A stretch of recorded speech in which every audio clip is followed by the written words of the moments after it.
Are you feeling lost and oftentimes wonder, will anyone ever find me in this dark place?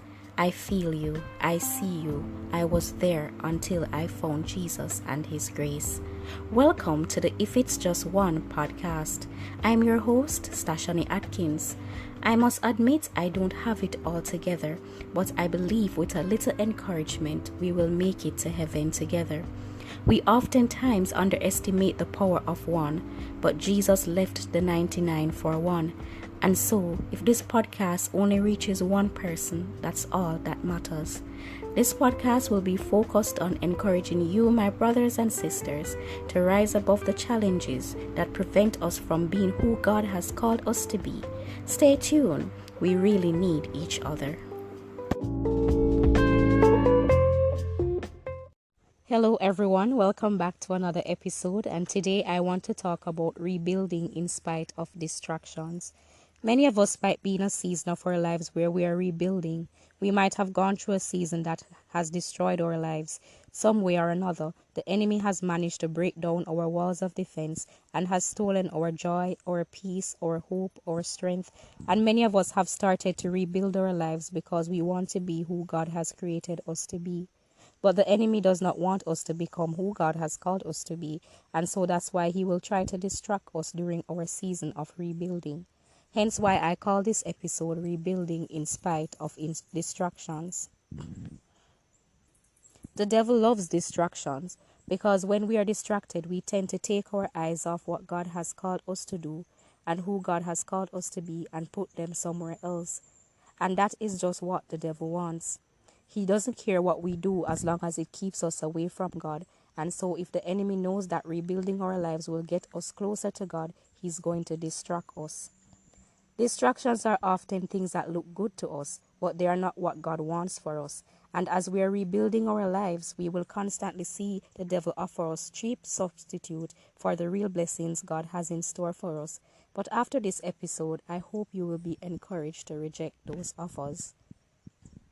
If the devil wants to distract us, he doesn't have to come himself. He can use so many things to distract us.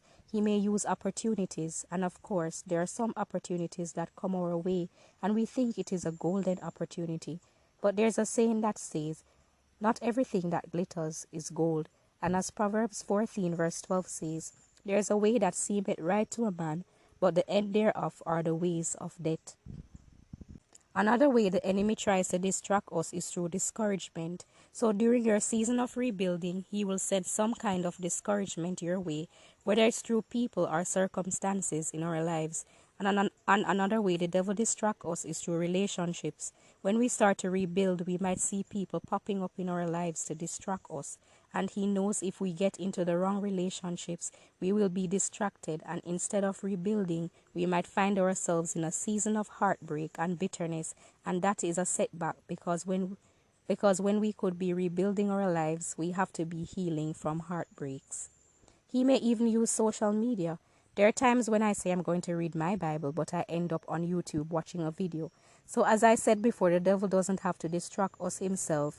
He has many methods of distractions he can use.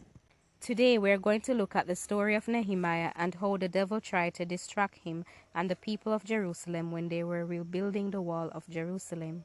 The entire story can be found in the book of Nehemiah, but I will do a summary of the story. The Jewish people were disobedient to God, and after many warnings from God through his prophets, they were still disobedient, and so God had to punish them.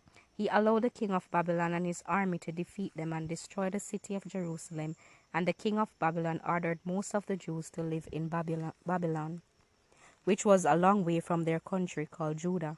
Many years later, the army from Persia defeated the Babylonians, and the king of Persia allowed the Jews to return to their own land, but only some Jews returned to Judah. Years later, a man left Judah to visit his brother Nehemiah, where he told him how much the walls of Jerusalem were destroyed, and this news made Nehemiah sad. Now Nehemiah was an important man to the king of Persia. He was the cupbearer, and so the king saw Nehemiah's sadness and asked what was the matter. And so Nehemiah told him and asked the king to send him to Jerusalem to rebuild the walls of the city. There were some people, especially two men called Sanballat and Tobiah, who didn't want Nehemiah and the Jews to rebuild the walls, and so they tried everything to distract the Jews from rebuilding the walls. They mocked them, they tried to discourage them, they even threatened them that they were going to attack them, and they tried to stop the work straight until the end. But they had a determined leader, who was Nehemiah, who knew this was the work of God and nothing the enemy did could stop them.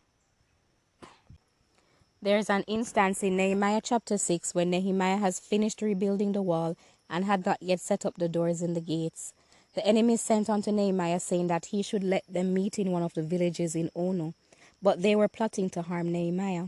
But I love what Nehemiah said afterwards. He sent messengers unto them, saying, I am doing a great work, and I cannot come down. Why should the work stop while I come down to meet you? And the Bible said they sent unto Nehemiah 4 times, and he told them the same thing. So we see how consistent the enemy is in trying to distract us, but we should be consistent with our no's as well, like Nehemiah. And even after this, they didn't stop, but despite all the distractions, Nehemiah, with the help of God, still managed to finish rebuilding the walls in 52 days. So, like Nehemiah and the Jews, we might be rebuilding the walls of our lives that have been destroyed, and the enemy knows that when we rebuild the walls of our lives, he will have no entry, and so he will send countless distractions our way. But like Nehemiah, may we tell the enemy and his distractions that we're doing a good work and we will not come down. Because why should we stop rebuilding our lives to come down to the enemy when we know very well that his plan is to steal, kill, and destroy? And we should know that the enemy is very consistent, and so one no will not stop him from trying to distract us. And sometimes when we are rebuilding our lives, we should be careful of the phone calls we answer, the text messages we respond to, the invitations that we accept, because they can be a distraction from the enemy. You might be wondering, how do I survive all the distractions that are coming my way? Because it is so hard to stay focused amidst all these distractions. Well, when I look at how Nehemiah overcome all these distractions, he did it through prayer and fasting. He stayed close to God because he knew that he and the Jews could never do it on their own.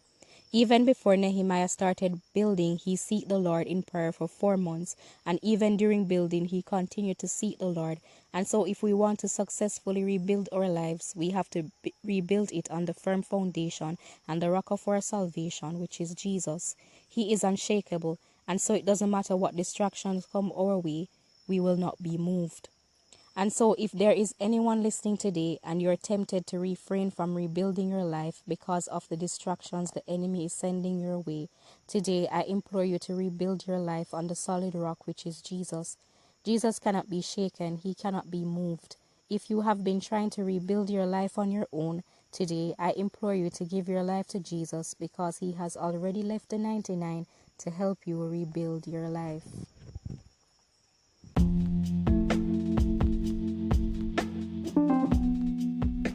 So if you have a testimony of how you have rebuilt your life or is trying to rebuild your life amidst the distractions of the enemy, please feel free to share in the comment section. If this episode has encouraged you, please like and subscribe and share with someone you think it will encourage. See you in the next episode, and remember, we need Jesus and we need each other.